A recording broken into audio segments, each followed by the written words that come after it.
everyone. Welcome to the pre-show. I'm John Iderola. We've got a special Tuesday show for you, including a first ever co-host. Not on the network, but at least on the show. Lonzo Bowden is going to be joining me as co-host of the Damage Report in just about 1 hour and 10 minutes. So you're definitely going to want to check that out. And we've got a lot to talk about. We're going to be diving into even more of the claims that were made by the cops about the response to the Uvalde shooting that turned out not to be true, literally at all. A whole lot of insanity. Triumph the Insult Comic Dog making an appearance on the show, so that's going to be fun. But in advance of that, we have a lot to talk about too. So if you could hit the like button so people know that we're live, get the notification and everything, that would be awesome. Yes, there is going to be the live hearing, including our coverage of it. We're going to be doing as a network, like live responses to everything that happens. I will be covering the 12 to 1 Pacific, so 3 to 4 Eastern hours of the hearing as well. So not long after TDR is done, I'll be switching over to that. So I hope that you'll join me for that. But I want to dive into some of this news, including the headline story, Eric Bolling interviewing Donald Trump, and he does seem worried about Ron DeSantis. He seems evasive and worried, and we're going to have that for you in just a minute. But first, I want to tell you about a rabbit hole that I explored. I went on Vice. When you go to Vice's website and you start clicking on links, weird things can happen. So some of this news is rough, but I want you to follow along. So initially, I was reading this story about a terrible attack, seemingly random violence on a Toronto bus that police are now saying might have been a hate crime, where a guy poured some sort of fuel onto a woman and ignited it, and she is now in critical condition. Terrible, random attack, seemingly on a bus in Toronto.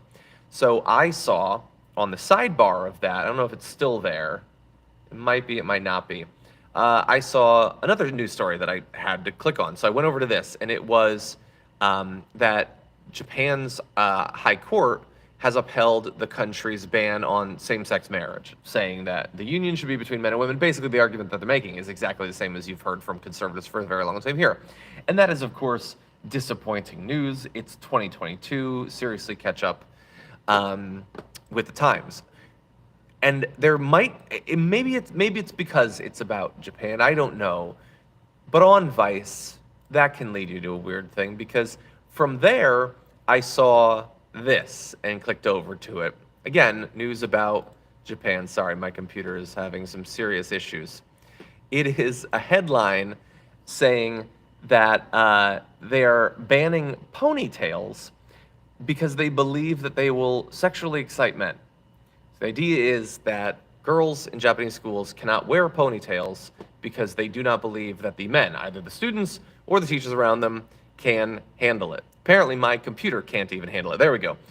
Still banning ponytails because they could sexually excite men, which, again, not all that different than our society in a lot of ways. We have these sort of weird restrictions on what students can do, but we're already moving far afield from the same-sex marriage thing.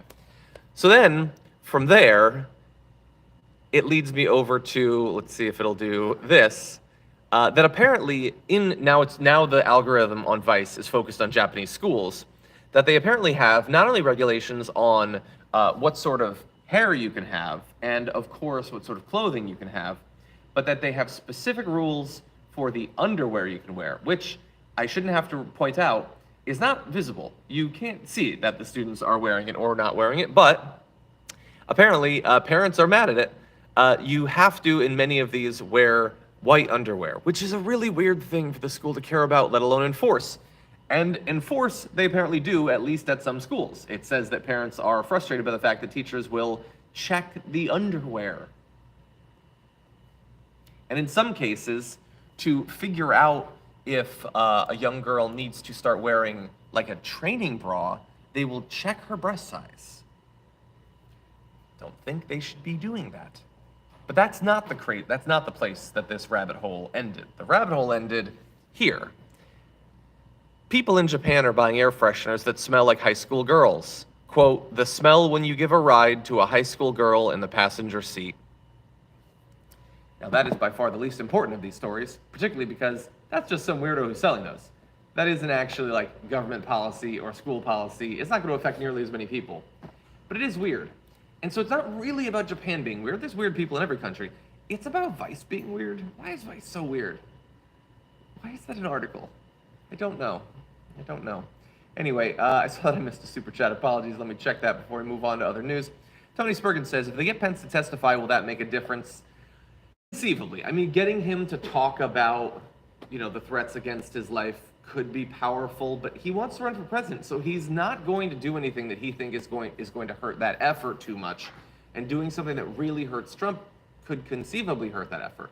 I mean, you might think, well, if he makes it so that Trump can't run, then that benefits him, but not if it burns the entire party against him.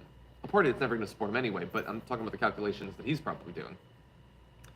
Forbesilla, I have heard that. I don't know that that's true anymore. I had heard that a while back.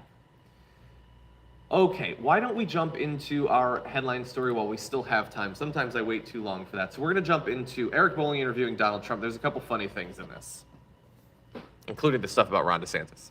Mr. President, everyone is dying to know, and obviously, about 2024, and you're going to make it big. I know you. I've known you a very long time. And whether or not you run or not, the announcement will be a spectacle. It'll be amazing. You'll make it very big. Don't wait the escalator. But did you hear what he just said there? He's saying that it's going to be huge. He's doing this weird. They all have to be so deferential. Oh my God, it's going to be amazing. So he wants to give an example of how these things that he does are amazing. And the example he gave was when Trump went down the escalator. That was an example Eric Bolling provided for amazing spectacles, not a bizarre launch to the presidency. Of course, and we're glossing over the fact that, all the Mexicans are rapists thing happened at that same event, but that him and Melania going down an escalator was a spectacle to Eric Bolling. Okay, we continue. I'm going to assume, because I've known you so long, I'm going to assume that yes, you are going to run in 2024. So let me ask you it this way. What would be a mitigating factor? In other words, what would make Donald Trump say, I don't want it anymore, I did my time, I'm done with it? I don't know of anything. We have to make our country great again. Our country's gone to hell, and it's gone bad very fast. It's going to be the same vague bullshit that it always is. This bad, this fast. Nobody thought. I love our country. I'll do what's right for the country. So that's no information. He said nothing. About Ron DeSantis. I mean, it seems like Governor DeSantis wants to run. You were very instrumental in getting him elected governor of Florida. And you're all about loyalty. What are your thoughts on DeSantis running? Well, I don't know that he wants to run. No, I have a good relationship with Ron. I don't know that he wants to run. I haven't seen that. You tell me something that I have not seen. So we'll see what happens. But if he did, he did. But no, I was very responsible for him getting elected as you know. Okay, final question. No, it's all me. Have a very good relationship. And they have a very good relationship, yes. So look, there's a lot of stuff that he said there that is either arguably untrue or just flat out untrue. But the most amazing, of course, is I don't know anything about this. I don't know. And what are you talking about that he would want to? Why are you saying that? Nobody believes. Why? That's Mr. not President, a thing. Everyone is. That's actually. What are you talking about? First of all, every single how many iterations of this have we been through? Every single time the reporter is talking about what one or the other has said, go to the other campaign for comment. There's no way that, in particular, Donald Trump, who has the thinnest of thin skins, wouldn't be fully aware of everyone who is potentially planning for. Everybody knows that that's what Ron DeSantis wants to do. That's why he's pulling so many of the moves that he is in Florida. Donald Trump obviously knows that. And the thing is, for most politicians, the way that he just responded would be perfectly reasonable. You don't necessarily, a year or more out, want to hash out, these potential differences or whatever. But Donald Trump is supposed to be a different person. That is what his appeal is supposed to be to the people who actually like him. The idea is that he tells it like it is. He's not scared. He's not being very careful like a politician, except he's acting like literally every other politician here, not being willing to just say what it is. He could just be honest and say, look, I got Ron DeSantis to where he is. If he wants to run, he's going to run. He's a politician. He's ambitious, but I'm going to beat him. You could just say that. Why doesn't he want to say that? Why does he, he totally dove into the loyalty thing that Eric Bolling was saying, that if you endorse someone, they can never run again, even after you've like lost re-election. Like if there was ever an opportunity for someone to make the case, a governor, that the opening is there for them to try to run. I don't know, him talking, like trying to pretend like it would be absurd for him to run is him trying to send a message to Ron DeSantis. All of this, when Ron DeSantis speaks, when Trump speaks, they're speaking to other people, but the message is to Trump or to DeSantis. They are talking very indirectly. It's like a broken relationship or something. It's going to be fascinating to see how it works out. Look, I don't know who we're supposed to, as reasonable people, root for at this point. I don't know. Trump is arguably more dangerous in the extreme case, but the most likely case, Ron DeSantis is more likely to get a lot of bad stuff done. Neither would be good. We're gonna have to see together. In any event, the watch list should be going live, so you can head over to twitch.tv/TYT or youtube.com/watchlistTYT to see J.R. Jackson, and then I will be going live on the Damage Report with Alonzo Bowden. I hope to see you then.